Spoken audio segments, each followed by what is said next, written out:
github.com DSI davis / and then there's an efficient R. Okay, so this is on github.com. If you want to go find some stuff there, but you do not have to at all. We'll just be talking mostly conceptual. There's primarily one thing I wanted to show people today, just but we'll talk about other things. And for those who don't know, I'm Duncan Temple Lang. Okay, and a lot of this is we'll do a lot of talking and interactive stuff and just sort of thinking about how to go about this. Come on, come on. Come on. So there's the Git repository. I hope. Let's see. If not, just let me know if I have the wrong, if I mistyped it and all this stuff. So basically, what we're talking about is efficiency in R. Hopefully, this isn't going to be too elementary, and hopefully, it's not going to be too advanced. Okay. To me, there's one function you need to know about. Okay, and then there's a whole lot of tricks that we'll talk a little bit about. There is material on this in various different sources. This is probably one of the better sort of condensed sort of versions. The last section of this book is on performance, and we'll talk about. There's more hints in there that we can talk about in an hour and a half. But the big picture is Is that okay? Yeah. But the big picture is what we'll talk about here. Basically, there's a bunch of things you need to do for working with R code. Okay, so hopefully you're all sort of reasonably familiar with writing R code. Okay, if not, it doesn't actually matter. I suspect you'll get something out of this. There's one other function that nobody seems to use, which is really useful. So nothing else should learn about that. But basically, these are the approaches, probably in order that you actually go through this stuff. Basically, you've decided your code is too slow. The very first bit, the zero thing that I'll talk about a little bit on the slide later on, is actually your code may not be very slow at all. Okay, and maybe it just takes that long, and you're happy with it. Okay, you don't need to make all your code fast. Okay, unless you're going to save time later on. So in other words, if you're going to run this once, and it takes an hour to run, but it's only computer time, no problem. If you're going to give your code to somebody else, or if you're going to run it 8 billion times and you need those hours back, then there's a point at which it becomes, okay, I'll invest 10 hours to fix this because I'm going to save 20 hours or more, or I need to graduate. Okay, and by the time this thing runs, it'll be 4 or 5 years from now, so I'm going to get started. Okay, and in that game, it's like, hey, it'll take 4 or 5 years to run, and it'll be wrong at the end, so you'll have to run it again. But in general, laziness, you're rewarded for laziness. Okay, programming is the lazier you are, the better in some regards. So only go about trying to improve your code if there's an audience for it, either you or somebody else. Okay. The best thing to do is, when you're actually written your code, and you want to make it faster, first thing is, there are things where you're basically calling built-in R functions or functions in other R packages that are doing more than you want them to do. Okay, or that there's unnecessary computations. For example, in read.table or read.csv, if you tell it the types of each column, it doesn't have to compute, it doesn't have to figure those out, okay? And therefore, it's doing a lot more work than you need it to. And you happen to know more information. Other things like the unlist function will actually go about putting names on the elements, and it goes through a complicated dance to actually get the names right. But if you never use the names, which I rarely do on the unlist, just don't have it compute the names. There's an argument to say, don't do that. So, there's benefits to actually just reading the documentation of the functions that you're using. Okay, how much does this actually save you? That's what we'll get to. You have to figure out, well, I can do this, but it's only going to save me about 2 nanoseconds. So, I'll do it, but that's not going to be the bang for my buck. The other thing is, even if you've written your own code, okay, see if someone else has written it before you start actually trying to optimize it. Okay, somebody else may actually have written the piece of code that you want. Why didn't you find it in the first place? many of us just leap in and start writing code. Okay, but before you invest any more time, see if someone else has actually written it. Not the whole thing necessarily. Ideally, yes, in which case, you've really saved a huge amount of time. Okay, but actually see if you can find a package or a function on GitHub or wherever it is that actually implements one piece of your code. Hopefully it's the slow part, okay? And we have to figure out how do you identify the slow parts, and we'll get there at this profile. The next simplest thing to do is take your code, and in R, there's a thing called a byte compiler, and you can compile the function. Now, it automatically, as of a couple of weeks ago, it's automatically turned on. So on the second time you call a function, it'll start compiling it, but you can explicitly pre-compile it. Okay, and we'll talk about that in a second. It doesn't give you a huge speed up, like down here, but it's cheap. You just call this function called CMP fun, compile fun.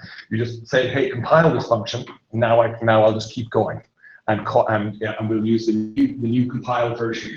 And for an example, I get about 20%, 25%, maybe up to 50% speed up. If that's all you need, it's essentially packs up, and that's great. Okay, the next thing to do is try to actually figure out where your code is slow, because I do hear people basically saying, oh, my code's too slow in R, I'll write it in C or C++ or whatever, and they just write the whole thing from scratch. Okay, and you go like, you only have to fix that one little bit. But there's 5 lines of code. It was the slow part, and that's the point. You don't want to actually you don't want to throw everything away and start all over again, unless there's very good evidence to do that. If you're using R, you're probably doing data analysis. You can get data about how slow your code is and which parts are slow. So let's start doing data analysis on our own code. Okay, and so you only improve the bits that are the most slow. Okay, and that you can figure out a technique. The next approach, again, so this you basically go and try to fix. You now figure out what's going on. We could move this up before you even try profiling. You could say, hey, I've got a machine that's got 10 CPUs or whatever it is, or I've got 15 machines in a cluster, and I know that my code is doing something like I'm running simulations, and the simulations are independent of each other because they're supposed to be replications. Well, I'll just run one at the same time as running the second and third and fourth. That's called an embarrassingly parallel problem because the code for each part doesn't depend on the other part. It can run simultaneously without ever communicating. So there are simple ways to run our code in parallel. There's a parallel package built into it, something like the function mcapply, which is just looping over something. We'll send it off to different agents to work, and then bingo again. Free, cheap and easy. Basically, instead of saying sapply or loop over, do this n times, you basically say mcapply. Do this n times, but on multiple machines. And there's a whole lot of little tricks you can get into about whether you load balance or whether you actually just how you distribute the tasks. That's second order considerations to a large extent. If you have, in the statistics department, we have a machine with 72 cores. You can just say, hey, I got 72 files to process. Each core gets a file, and off they go, and they send back the answers. This is really, really simple. It's cheap. Okay, it's just changing one line of code essentially. Okay, so that's where you go. Then the profiling essentially comes in if you have to pick up the code. And then this. How many of you know how to write a line of C code? Okay, if you do, that's great, because then you can always get yourself out of trouble if you really need the speed. But the other thing you want to do is, hey, how many of you know how to compile C code I find on the web? Okay. Okay. If you know how to do that, then you can potentially just bring in again somebody else's work to speed up your code. What you're going to find in C code, again, it's all varies. I can't say anything categorical. But if you're writing R code that is really pure R code and it's not really using the base functions, and you replace that with C code, you can expect to see an improvement of about a factor of 300. So something that would take almost a year can go down to a day. Okay, and that's the general sort of approximation. Okay, sometimes it can be way faster than that, and sometimes way slower than that. But it depends on exactly what you're doing. So we'll look at a little bit of these. I'll give you some examples. There's far too much to fit in. Jewels. And then the next, very last bit, you know, is depending on how many approaches.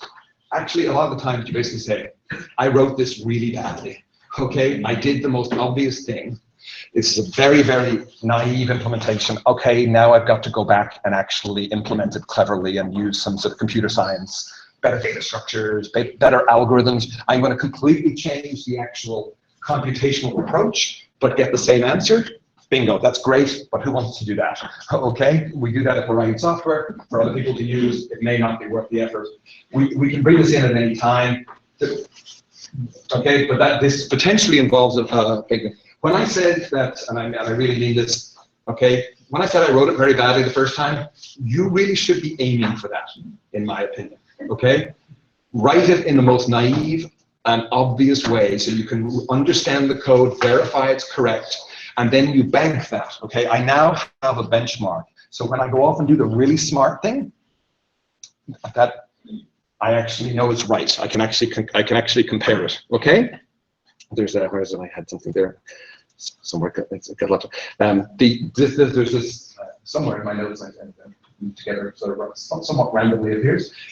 This notion of actually going straight to writing the best approach is called premature optimization. Okay, and Donald Knuth is one of the great. It's the root of all evil. Is what he said. The other thing is, so Donald Knuth is this CS professor down at Stanford, great guy. Okay, he said the premature optimization. So actually trying to write the hard one first is not a good idea. His student John Benton, who's another great computer scientist, basically said, you know, yeah, I can get the wrong answer faster. Okay, that's the real problem. Is if you actually get the code wrong, okay, it's much worse than running slowly. Okay, actually the wrong answer is almost worse than no answer at all because it's still running. Okay. And this is the big thing, is how much time does it matter? How much do you actually have to speed it up, and who cares, okay? Okay, and how much speed up do you need? You can spend the rest of your life optimizing code, okay? There's no, you need never stop, okay, if you're just trying to make it faster and faster, because every piece of code can be made faster and faster, more and more specialized. So at some point you're gonna have to say, this is how much speed I actually need, okay? If I can get it down to running in a day, I'm done, okay? Somebody else may be able to get it down to running in half a day, but you don't care. So you really do need, from a project management point of view, to actually put a limit on this. Otherwise, you will be completely. Presumably, most of you are actually writing code not because you're writing code, because that's not your research, but actually you're doing it for another purpose. So you're taking time away from that. The other thing you got to do is basically, I suggest, is just do some basic timings, okay? Because you're going to write code, I hope, that you're going to run on very small test cases. And then you're going to increase the size of the input. So you'll run it on a data frame with only sort of 100 observations, and then you're going to go and actually run it on a data frame with 1,000,000 observations. Great. You want to know whether or not you're, in terms of CS algorithmic complexity, you want to know if your function is linear. So it's going to take, going from 100 to 1,000,000 is whatever factor it is. Then the time should be proportional to that, or is it quadratic? Or worse, okay? So graph algorithms, for example, are typically cubed. Okay, so it's like, okay, I'll show you an example now where things just get really, really, really, really bad, okay? So you kind of, and if you can just actually look at run the code, time it, and see how it does on different size inputs, and it starts looking quadratic or worse, you basically say, okay, now I probably actually, this isn't going to scale at all. Maybe I do want to rethink about it, okay? Some general approaches, again, these are a collection of sort of random thoughts that you should keep in the back of your mind. Memory is a big hog in R, okay? I'm going to focus entirely on the processing speed, but memory does impact this. Get rid of stuff out of your workspace, okay? In your global environment, your workspace, get rid of it when you no longer need it, okay? Because it is actually consuming memory, and then you can actually end up with it's swapping out onto disk for no good reason because memory is full, or it can even worse, it can end up with fragmented memory, which makes things slower later on. So the less memory that's actually consumed by R, the better. It gives it more opportunity to be smart. Okay. If you do need things later on, you can also just save them to disk and read them back in again. That takes time, but if you need the memory, that can be helpful. Okay. And this thing I've seen a lot. I've seen people with scripts, okay, where they compute the same thing several times. Don't do that if it's expensive. Okay, actually look and see. You know, it's like editing a document. You write it down, and then all of a sudden you cut and paste it because you're moving quickly, and then and then you write it the same thing again. Go back and actually review the document, your script essentially, and say, hey, look, I can reorganize this. I can compute these in one place, and then reuse them later on in the script. And if other functions need them, then I pass them to the functions. I make these an argument rather than grab things from global variables. This actually makes code better, but it also speeds it up a little. And especially, I see people do things in loops. This happens a lot. People do computations in loops that are what we call loop invariant. They don't change within the loop. So why won't you just compute them all at once and then avoid that computation? Hopefully you know this. I don't know. I wonder. I don't recognize that many of you from my class, so I don't know where you've learned R. Hopefully you've always learned never use for loops. Okay. You know, try so hard to avoid for loops. Sometimes you can't. Okay. But really think about vectorized functions. Think about lapply and sapply rather than for loops. And I'll show you why in a second. Okay. And when you do use for loops. Okay, this is an example of what's called concatenation. This is a really simple thing. This is the time it takes to do the same task. And I'm going to show you the code, and I've only changed one letter. Okay, that's all. One character has gone in, and it makes all the difference. If you look at this, I've done it up to, in this case, it's up to 1 million. I think I did it for 10 million, and it hasn't finished yet. Okay, I started last night. Okay, it's that bad. This is what I mean by quadratic. Look, this is linear. This is worse than quadratic. This is an obscene algorithm. When you do these plots, you just change the input size, see how long it takes. You see this thing that's not linear. It's very linear, but it's actually not in there.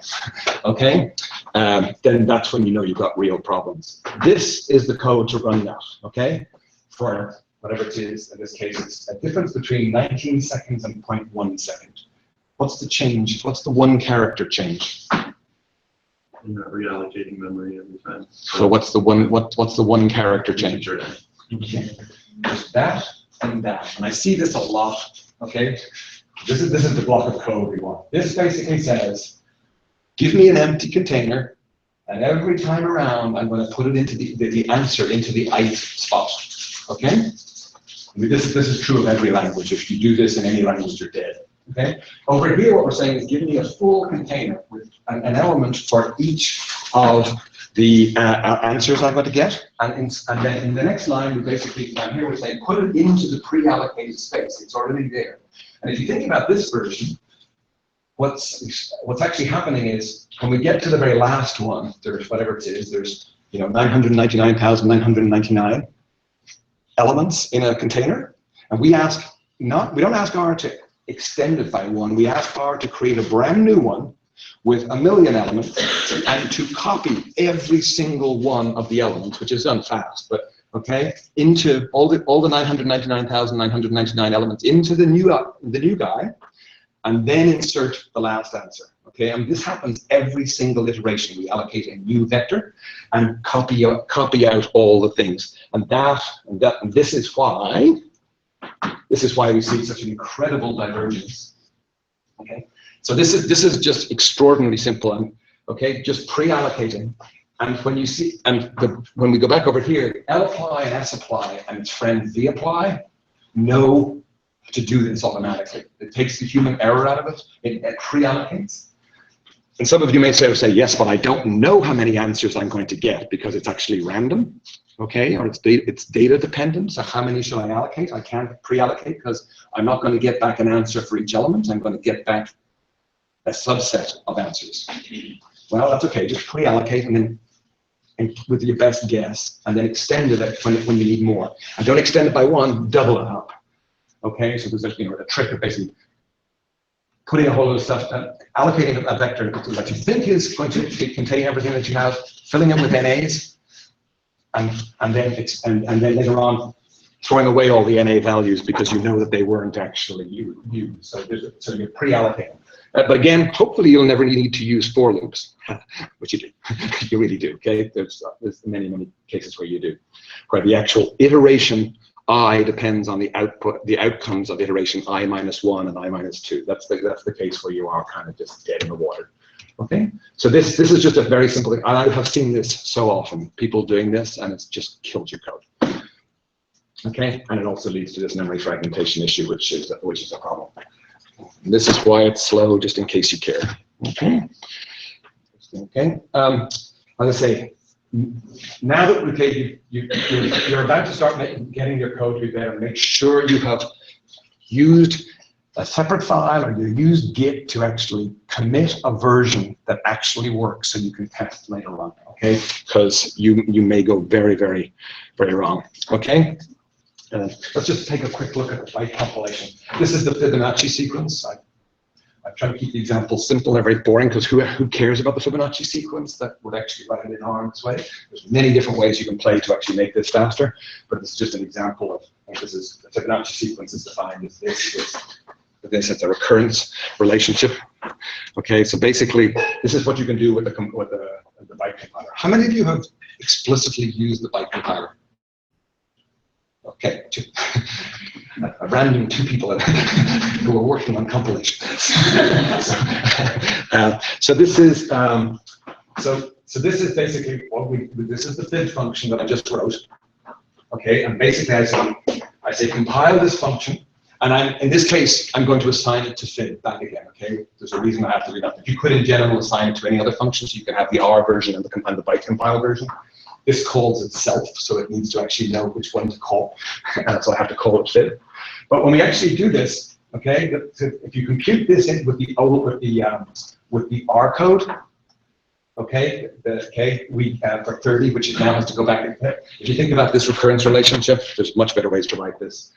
For f of 30, it actually has to compute f of 29 and f of 28.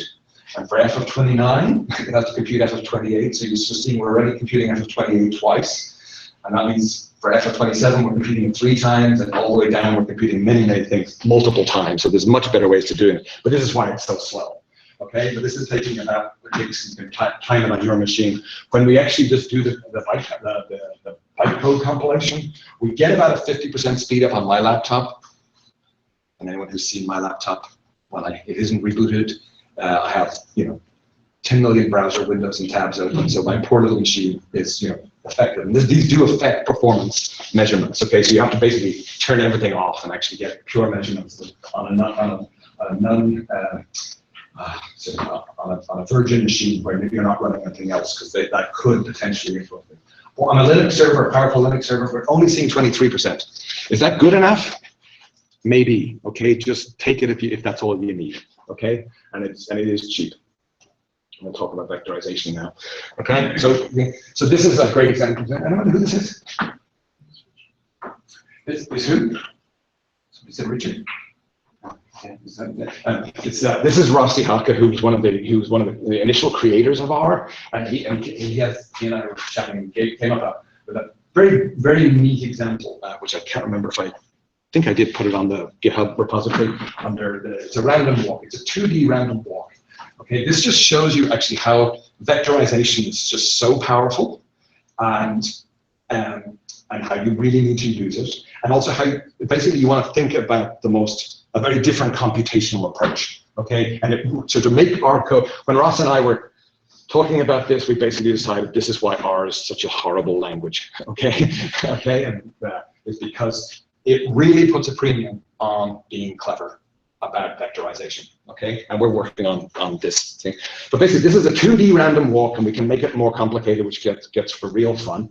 But the idea is basically you start at position 0, 0, and you basically decide whether you're going to go up vertically or horizontally, okay? And when you've made that decision, you either decide if you're going horizontally, left or right, or if you're going vertically, up or down. Okay, so there's 4 different positions that you can go in. So we start here, we go up to here, we go over to here, we can double back, and we may go over here. This is just one random walk. Okay, so that's it. How would you code this? In the most obvious way. I think. Okay. We're actually taking a few shortcuts here too, and so we could be even more explicit and readable. Okay, but basically you're just saying, look, we do pre-allocate them. We do pre-allocate. We know we're going to take n steps. That's what the n is. We take n steps. Great. So now we just basically say, okay, you're going to go. What we're going to do is we're going to sample true or false. This is going to be basically horizontally or vertically. Then if this is true, if this turns out to be true, then we're going to actually move horizontally. Okay, I'm going to move horizontally. We update the previous x position, and we sample plus or minus 1, which is going left or right. Okay, and then we stick the answer back in. So this is pretty obvious, the simple way to do this, I think. Okay, everyone happy? We notice there's a for loop in there, which basically means we're kind of in trouble. Because so just to be clear, why is R slow when it does this? When R executes this line of code, unlike a language like C or something like that, it looks at this body of the for loop, and it looks at the second time around it's as if it's never seen it before. It has to do all of the calculations all over again. So it has to go and look and find the if function. So it has to search along the search path, because you could redefine the if function if you so desired. Don't do that, okay? But you can, okay? Then it has to go find the sample function. It has to go find true and false. So it has to go back up, oh, look, it's here inside the function, that's great. Even when it gets to this square bracket operator, it actually has to go and find that, because you can overload everything in R. So it has to go and find it. It has to search through all your libraries or all the packages that you've attached. So if you have 10 million, okay, packages in your search path, that's slowing R down big time, okay? Because if it wants to find plus, it has to search every single package until it says, no, there's no plus here. Look, it's in base, the very last package. So you kind of try to keep the number of packages attached to the minimum and in the right order.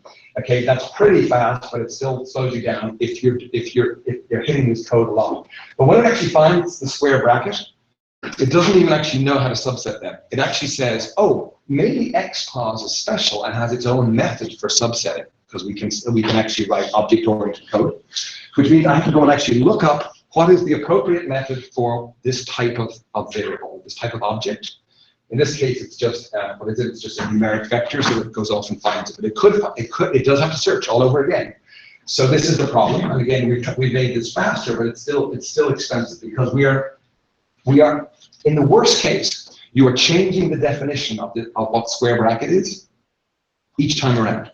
Okay, nobody in their right mind would ever do this, but that's what the language lets you do. So the language has to honor that, in spite of the fact that it's never used, or except for once, kind of by some idiot like me. Okay, so this is why it slows. Every time around, it has to go search through your search path, find these things, match all the arguments by name and position, and then actually do the computations. Okay, so this is the naive version. Okay, for 1 million steps, it takes 26 seconds on my laptop, and similar on the Linux machine. Okay, the heavily vectorized version takes 0.096. That's a speed of 276, which is getting close to C speed, okay, just by actually being clever. Does anyone know how to be clever about this? What would you actually do to actually make that computation faster? Because this is what you actually have to do if you care. I mean, again, probably you don't care about a random walk, okay, and all that sort of stuff, but this is just an example, okay?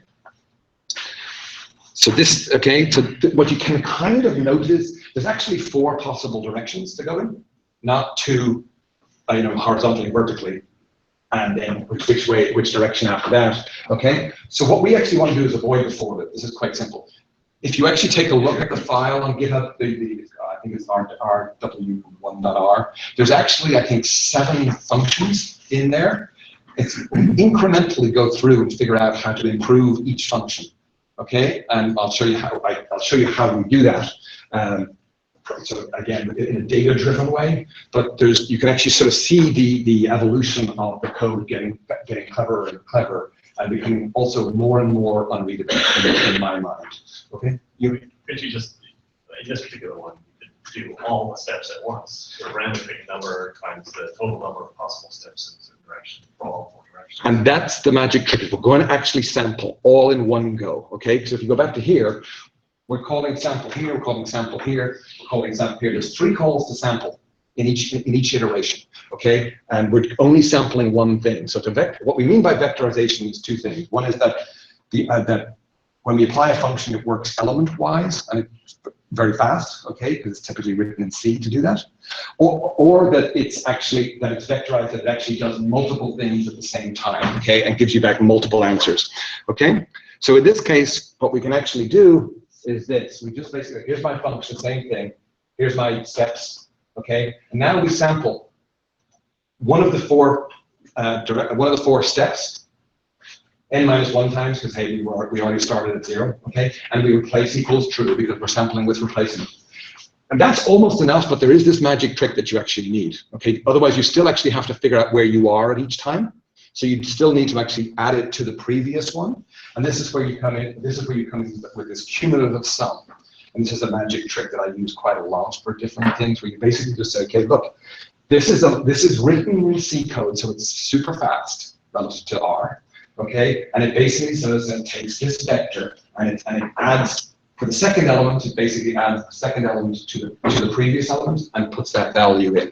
So everyone familiar with cum sum? Cumulative, it's just a cumulative sum. You have a vector, okay?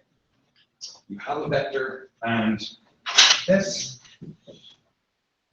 So this is 3, and this is 7, and this is 9. And so the answer becomes one less element long than this. Okay. So basically, it actually becomes 3, 10, and then 19. It just accumulates up the actual running total. And this, in this particular case, is a way of getting to it. Is this readable? It is. Then you've been looking at R for too long at this point. I mean, in comparison, I mean, if you give this to a small, to a school kid, and it's a little bit, and you give them this, I mean, most people can follow this. This one really does. This one over here does depend on you knowing what the heck's going on in the language. That these are, and in this particular case, it's really these functions that are actually doing all the hard work. But this is heavily vectorized. Okay, but boy, you've got a speed up of 276, and the code is shorter. Okay. I will say this: Clark and Nick and I are working on actually trying to compile R. We're a long way from it being usable, but actually we took this old version, the naive version, and actually outperformed the very super fast version that took actually some intelligence. So one of the things we want to do is actually leave code readable. Okay, so this is the naive version that you bank and check that the answers come out the same. Will they come out the same? Yes. No. Yes, that's the same. I can't even do that to get them. I'm generating random numbers in a different order. So I have a problem. Okay, so we actually can't actually guarantee the same outcome, even by setting the seed to be the same at the beginning to control where the random numbers start. We now have a problem. Oh my God, the super clever way is much faster, but is it actually correct? So now you're probably going to have to do some statistics. You're going to actually have to run this multiple times and actually look at the statistical distributions of the answers and so say, yeah, they look close enough. But it is a problem when you actually have random numbers in your computation and then you change the order of the computations. Okay, so it's a little tricky. Okay, so this to me is the one thing that not enough people know about. Okay, and there's various packages that build on this. You can use them all, but this is the fundamental building block. What you really care about in your code, and what we did with the random walk, is I take the naive version, I want to actually time how long each piece takes. How many of you have seen this function rprof?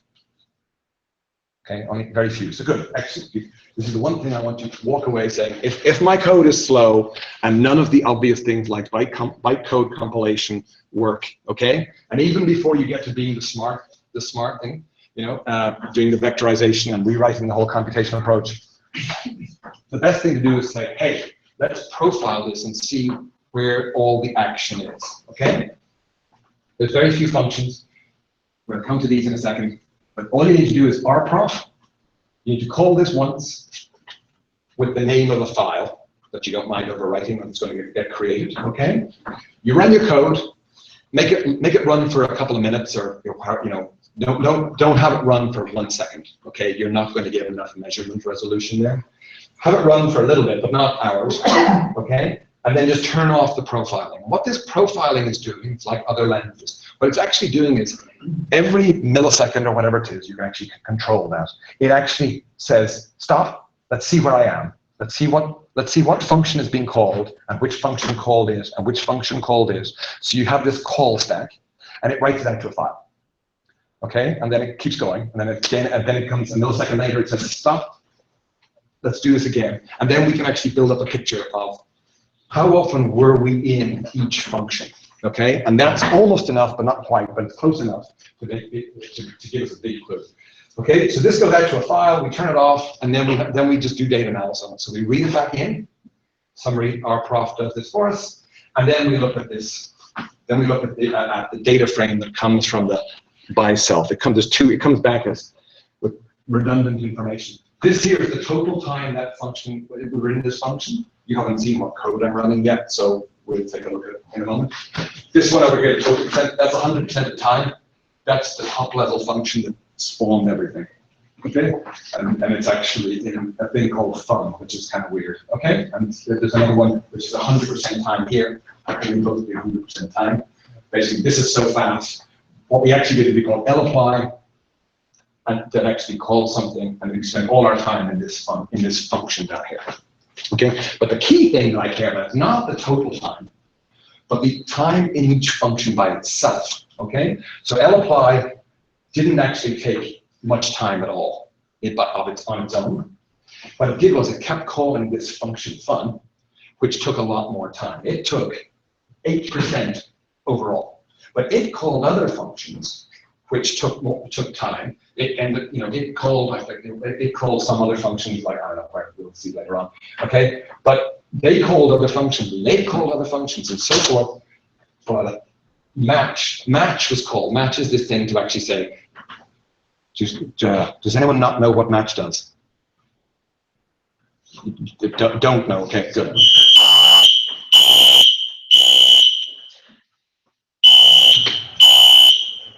I'll give you a quiz on match. Hey, you gotta go out. You gotta go. The exit is over here and down the stairs, all the way out to the north.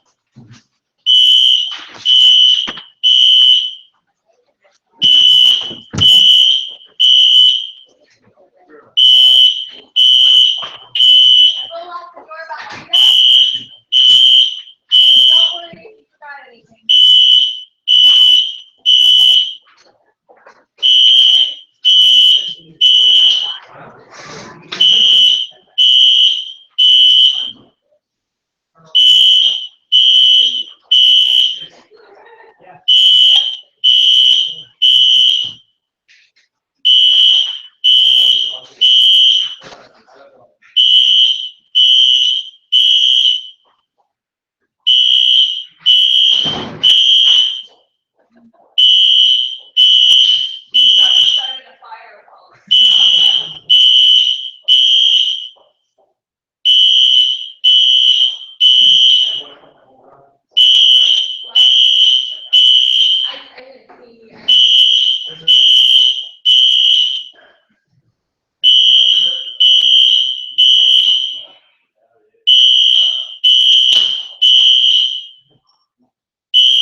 You can if you want.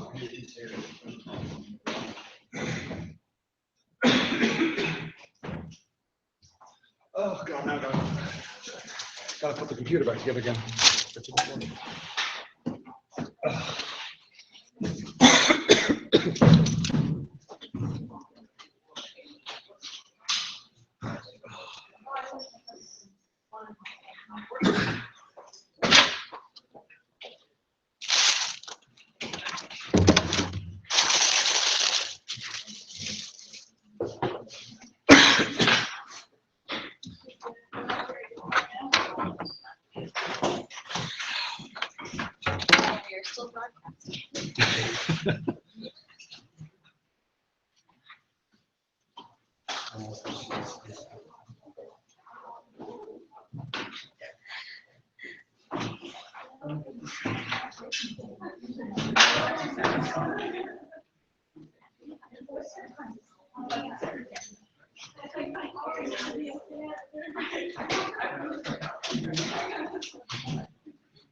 broadcasting.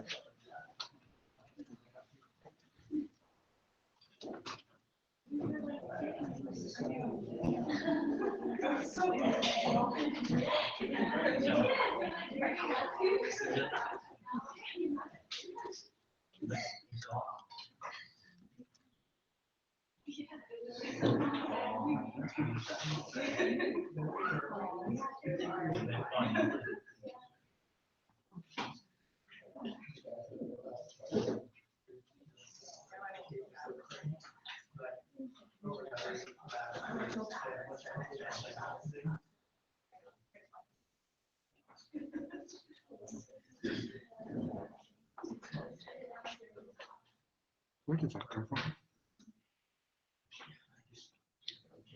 Okay, you don't. You didn't put it there.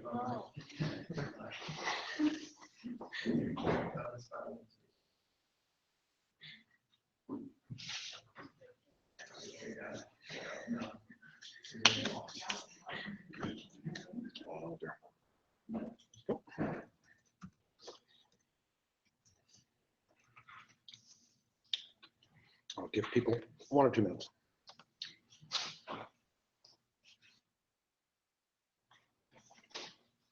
Any questions? Any thoughts? Did you all know all this stuff? Yeah. Okay, good. That's why I was asleep. Lots more to this, but I say, so where were we? We were basically saying, this is what I want you to learn, if nothing else, and then listen and see it.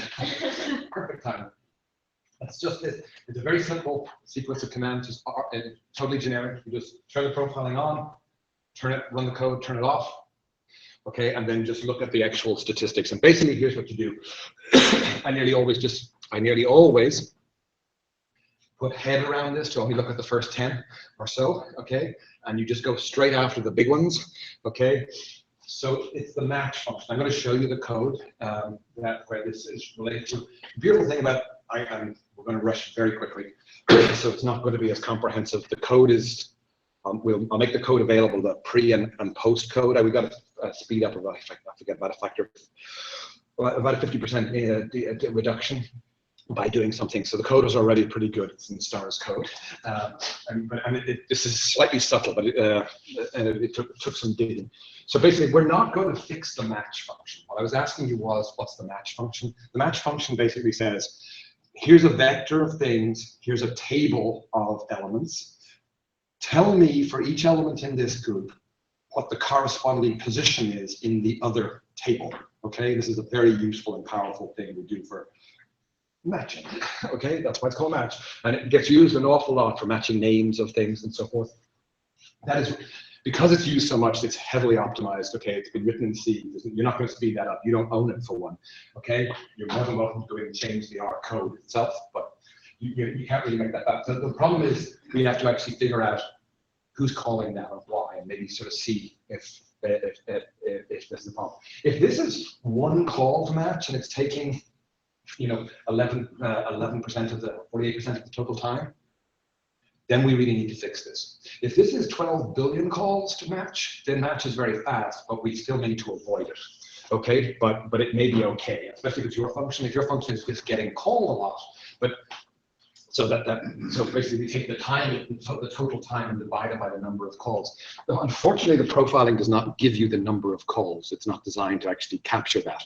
But there's a way of doing that too. Okay. In fact, the way to do it is through this trace function, okay, which is a very powerful and generic mechanism for doing certain things. But we're doing this. Okay. So let's just go over here and do this. Okay. So now we're over in code, and I've set this up. So, and this is in the stars code. And I will say this. Okay. I'm not even going to explain to you what the code does. It basically is looking at, it's a simulation of infections. It's sort of a complicated, it has to use sort of for loops to actually do things because it depends on the previous time step. When I looked at this, I did not ask Mr. what it did, and you don't need to know. It sure helps to actually have some sense about what the code is doing, but rprof is such a general tool that you can actually go and fix things without understanding essentially what the code is, the purpose of the code. Okay, so basically what we're actually going to do is this. We're just going to run again. We're going to run this code. It'll take. Oh dear, hang on. Wrong version. Okay, so we're running this now. It's set up, and the good thing about it is the starter sets the seed, so we're going to get exactly the same results each time. We know how long this takes. It's going to go. So we want it to run for long enough to actually get the measurements actually become stable and meaningful. Then we go up to 50 and we stop. Okay, and then we're going to. Okay, so this is the rprof null. We're almost there. And again, and then this gives us the this gives us essentially the sorry, rprof prof by self. Yeah, I can. Then we lose a lot. We receive even less, but yes, thank you. Okay, happy everyone. So this is what we're actually looking at. That's the same table essentially that we've actually got. It'll vary from from run to run for various different reasons. So the bit here that so this normally just tells you, if you go and do the random walk stuff, it tells you what functions are causing grief. You're not going to fix any of those functions because they're calling sample. You're not going to fix this. You have to come up with different approaches to doing this, and likewise. But in this particular case, this is going to take a while. This is going to this is a little bit delicate, and I don't have it as organized as I would have liked, which is there. So basically, here's a little trick. Okay, okay. What we're going to do is this. How many of you know about closures? If you don't, no problem, because they're going to make things slow. But here, what I'm actually doing is I've actually built this, and the code is available on the Git repository. And again, you can use it for anything. What I'm actually going to do is I'm going to give trace a function so that every time match is called, it's going to do something. Okay, so I'm not going to change match. It's just anytime match is called by anything, my function gets to run. Okay, and what I'm going to do is I'm going to count the number of calls to match, which will actually help me. Okay, and what we're going to do here is down over here. So I basically just say, okay, so this function, this guy here says, give me a function, create a function just for match, essentially. Okay, so it's going to keep a count, and then I'm going to trace the match function with this function, and I'm going to tell trace not to print anything. Hello, I didn't run that command. Okay, we trace, and now this is going to be slightly irritating. Okay, if you notice, it's gotten much slower. You won't necessarily notice, but now every time match is getting called, there's an R function getting called, and the R function is not particularly fast. Okay, all it's doing is actually incrementing a counter, but this is the price we're going to have to pay. Okay, we may change the simulations to actually run for fewer or something like that, or we can just interrupt it. Okay, so if this will get 6, and then it'll go on to the second simulation. Okay, so it is dramatically slower. We could make it faster. Oh, that was the whole point.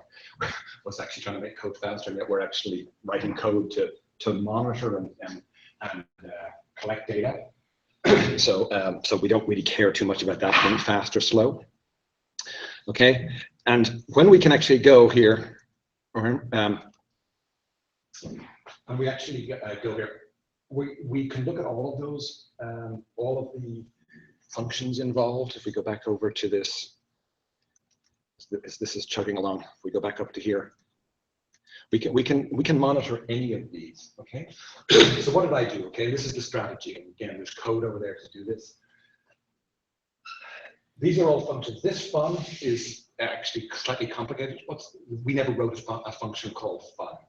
Okay, it's coming through the lapply and mapply, and it can actually be multiple different functions, so we have to disambiguate that. The profiler can't help us. I also want to find out who called match, not just how many times match was called, but who called it. And is it getting always called from the same spot, or is it multiple spots? Because R itself calls match, and I'm not going to fix the dollar operator, which is this guy here. That's fast. It does use match in certain cases. So I want to kind of find out what's going on. So if you think about this ability to trace a function, so to have some action take place every time it gets called, that allows us to do anything we want, including count the number of calls, but also look and actually see which function called it. I don't know, most people don't have to know about this in R, but in R, if you're in a function, you can actually ask, what are all the calls that are currently in effect? So you can look at the entire call stack, and you can actually go and explore them. You can even change them. You can do nasty things with them. Okay, but it does allow us to actually go back and see what the entire call stack is.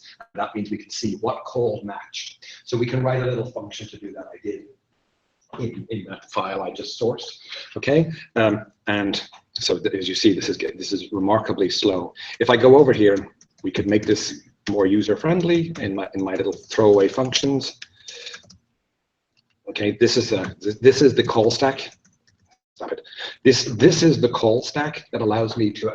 I have collected every single call. Okay, so in one case I'm counting I actually get a count. This actually will give me the count, as well as actually giving me full information about where match was called from.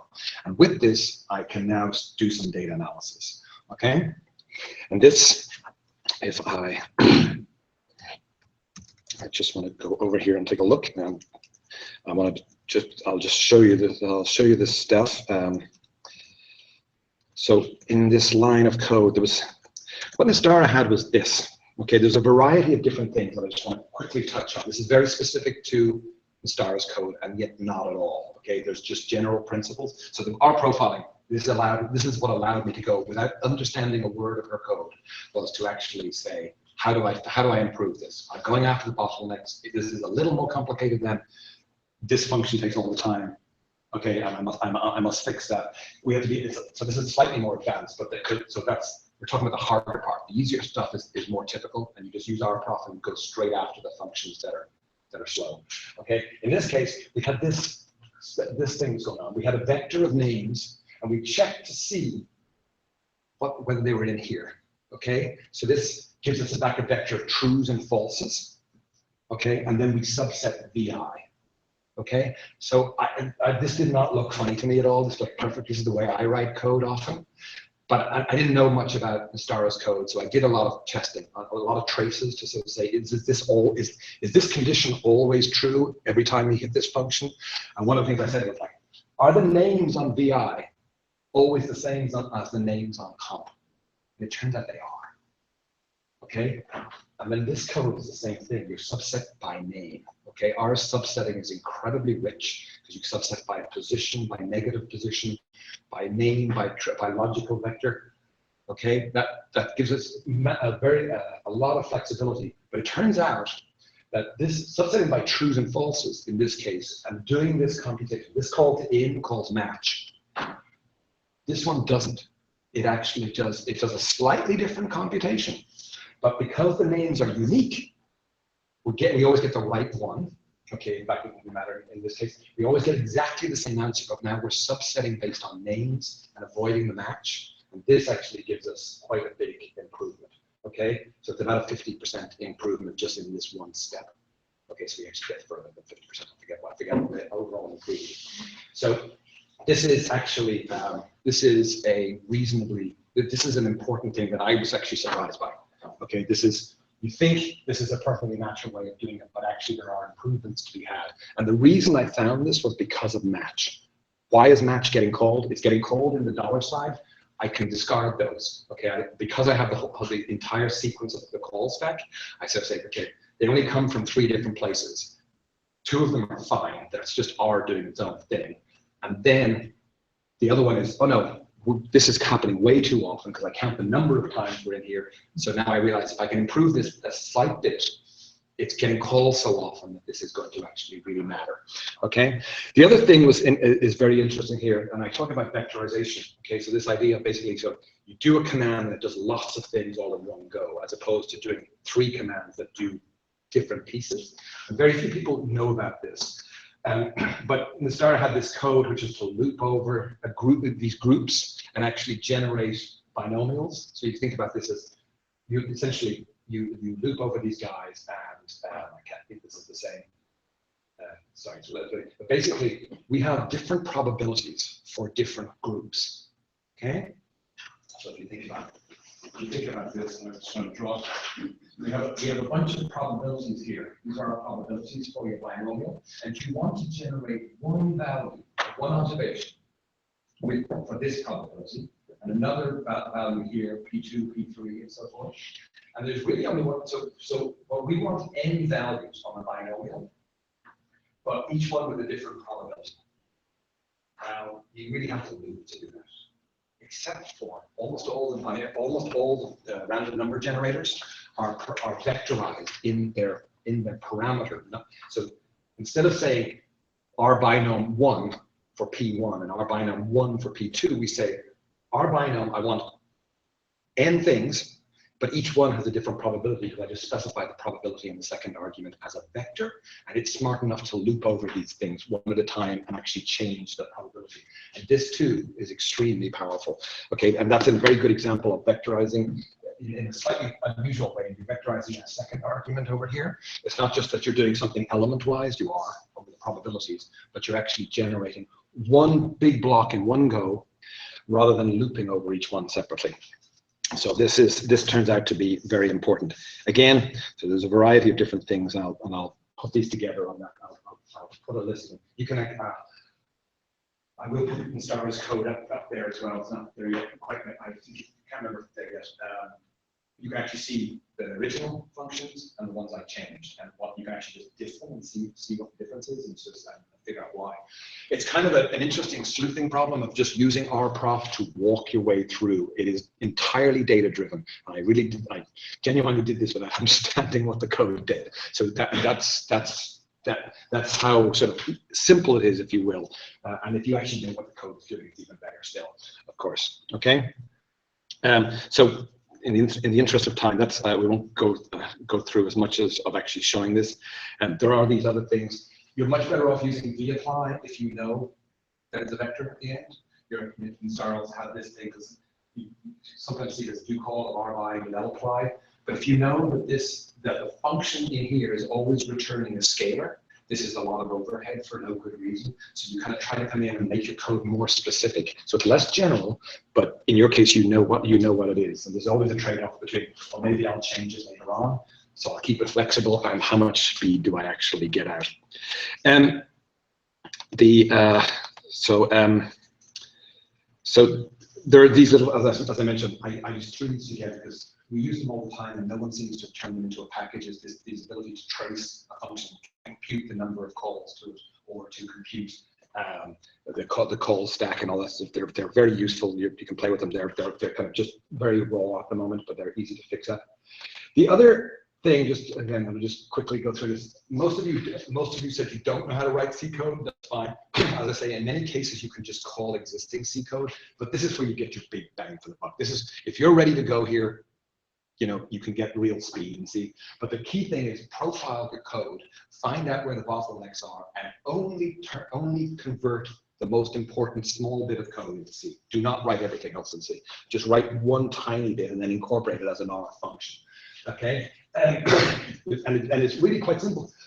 If you can find C code on the web and it does what you want, first of all, be very skeptical that it's actually correct, okay? But nevertheless, you can go and fix it, okay, or whatever it is.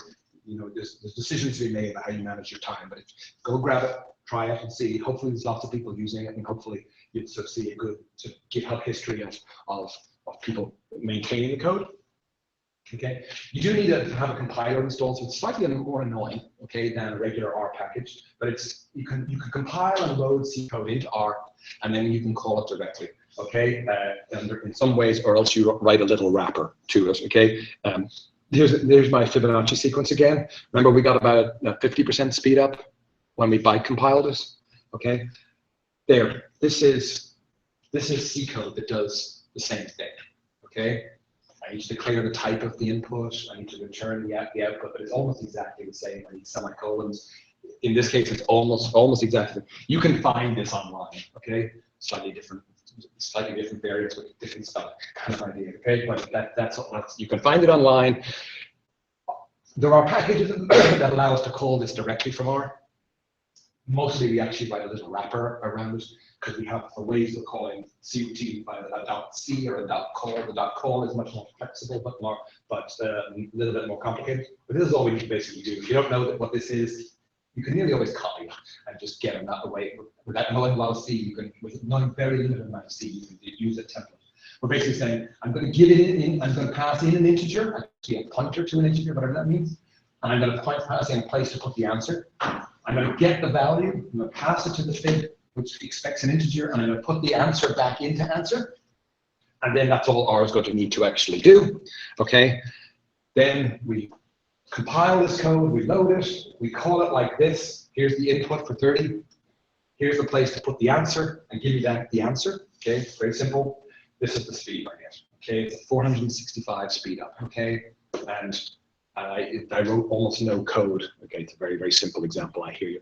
Okay, but you know, if you actually have to do something where you actually have to use a for loop, and you're basically doing element-wise operations that aren't vectorized in R, you can do it in C by almost mimicking the for loop in R.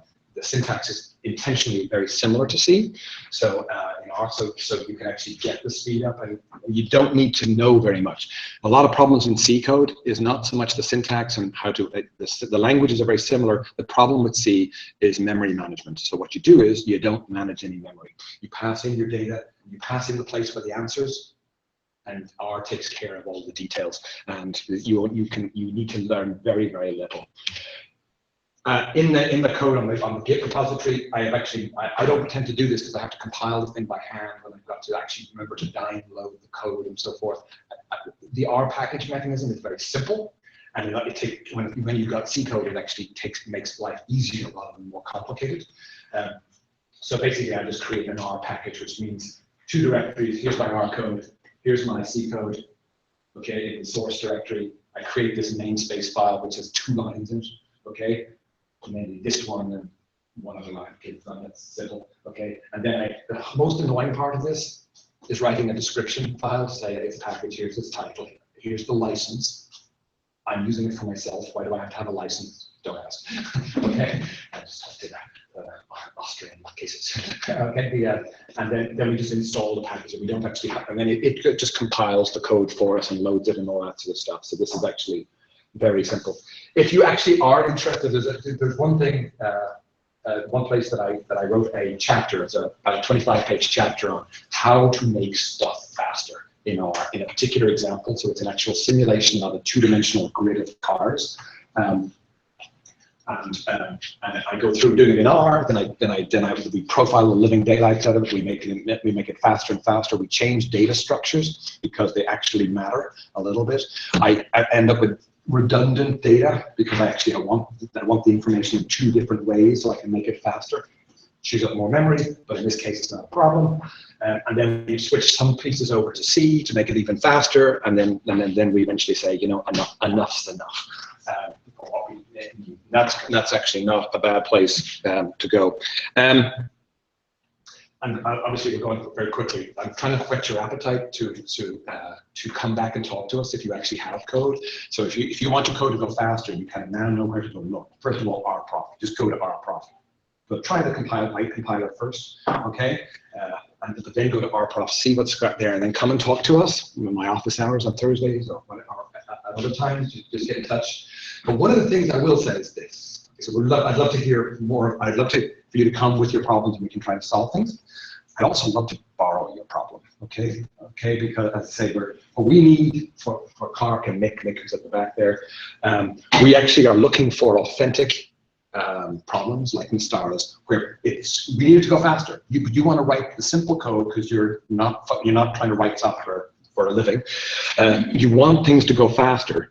And what we want to do is we want to analyze that code. We want to actually be able to build compilers that actually analyze it and make it go fast without you having to write it. So that, and there's so many opportunities in R for doing this because R is a very stupid language. Yeah, as I mentioned in the forum, but so same with Python. They just basically say, I'm such a flexible language, I cannot learn anything by having done it once. I have to basically say it's all new to me again. Whereas there's obvious improvement. So if you have code that you're interested in making faster, or it's already fast, it's already fast enough for you to think it might be a good example, we'd love to have it. We'd love a nice thing where we can actually, if it's on a Git repository, great that where we can just run one line of code. Essentially, there's enough data or inputs, and then we just run it and go like, yep, great, we can make this 10 times faster, or no, we can't. But in general, we can. So we'd be very happy to actually have that if you can. Are there any questions, thoughts? No. That's all. Do you have the presentation? Pardon? Can we have this? I'll put it. I mean, it's actually up there, but as a keynote file. But I'll put the PDF. I was rushing from one meeting and then tidying stuff up, so I didn't quite get it there. So yeah, and if it isn't up there very soon, email me to remind me. Okay. Yeah. All the code and the presentation are up there. Another question. I'm guilty of using a lot of for loops. So is there any resource which you can point us to avoid for loops? Why are you using for loops? And so there are genuinely good reasons for using for loops, and they really do conflict with R's computational model. You know, that you really want to be heavily vectorized. So does each iteration depend on the previous iteration? Sort of. So like it's a nested for loop. So I probably have to see it. I mean, this is part of the problem. You know, in general, I mean, if you need nested for loops, you need them. In many cases, you know, using lapply and sapply are improvements, partially because of the allocation mechanism that I mentioned. That if you don't allocate correctly, you get into serious trouble, as that graph showed you. Sometimes it's as simple as that. We just actually get the data structure right for the answer, and then life is good. But in general, I mean, if you need them, you need them. But oftentimes with experience, you can avoid them. So yeah, so that's not much of a specific answer, is it?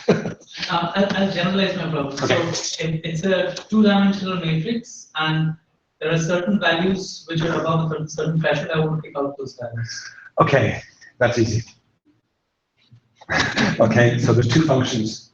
So first of all, you basically have a two-dimensional matrix. Okay, you can basically, again, R is heavily vectorized. So that means that basically when you write something like the following, when you write this matrix is greater than 5, that goes element-wise. That gives you back a big long vector of trues and falses. Okay, so you actually get back a big long vector. Now let's turn it into a matrix. Okay, now you can subset by a matrix. You can subset a matrix by a matrix and get elements back. Okay, so that's the way you tend to do. That's how you do this. Okay, so that gets you way out of the for loops. Does that make sense? Yeah. So this is why I mentioned that, you know, there's different ways of subsetting. I listed them all. I never mentioned the matrix one. And very few people know about the matrix. And subsetting by a matrix and subsetting by two columns.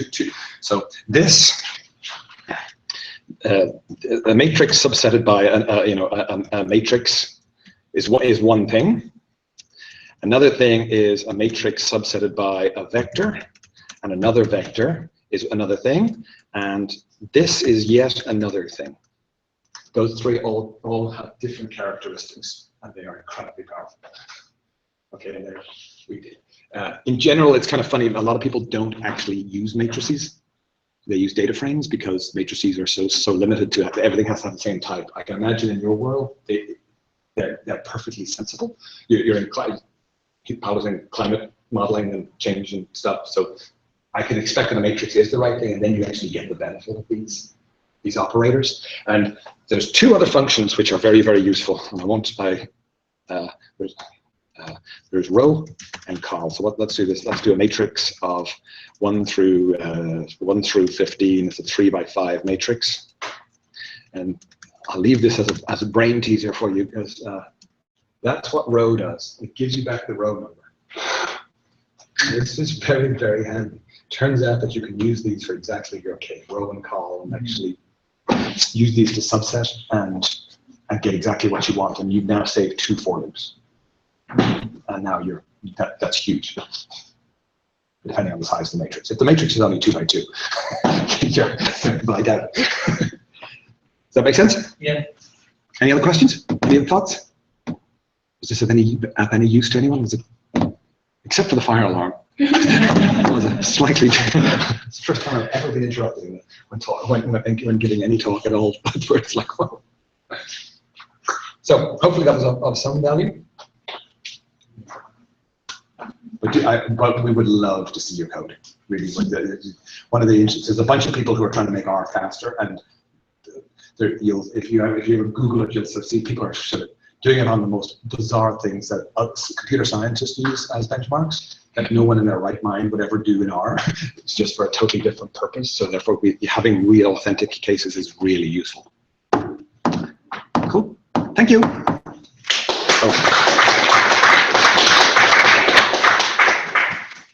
Thank you. Another workshop coming up next week. If you didn't sign in today, there's a sign-in sheet going around. Please do so. Help us justify to keep holding these workshops. And sorry again about the file.